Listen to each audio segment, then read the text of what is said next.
Reports claim that dishes rattled, crockery shook, and egos crumbled in Montecito when Kensington Palace released one powerful image.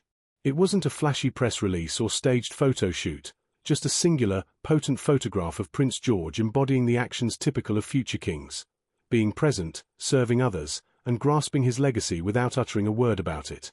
12-year-old Prince George accompanied his father to the Passage, the largest resource centre for the homeless in the UK, where they assisted with preparing the annual holiday lunch. There were no costumes or slogans and no speeches about compassion, just genuine effort. Then the moment arrived, as powerful as a polite nuclear strike. George signed the visitor's book directly below his father's name and just under the signature of his late grandmother, Diana.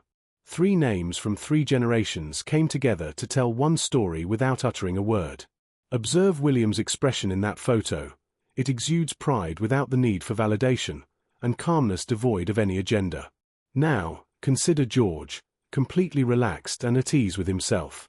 This embodies true stability and continuity. It's something Harry never quite grasped.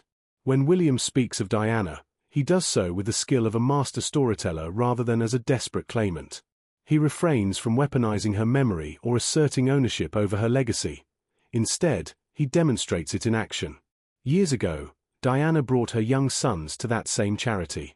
Now, decades later, though never having met her grandmother personally, William's son carries forward the values she instilled in him, showcasing compassion passed down through generations and truly lived out, not commercialized.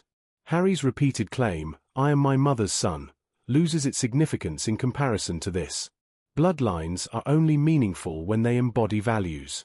Tradition is not a title to hold on to but a responsibility one must embrace and grow into.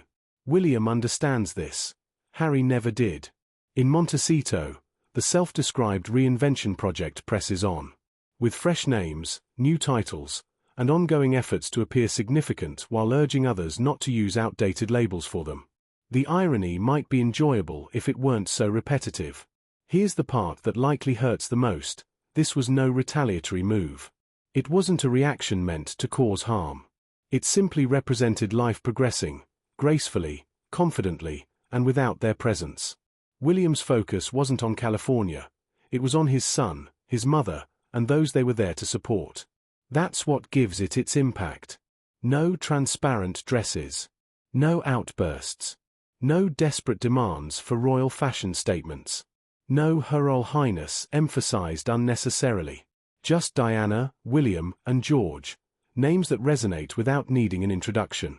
The monarchy has consistently exemplified this throughout the years: quiet service, a long memory, and deep roots. William has upheld his connection with this charity for decades.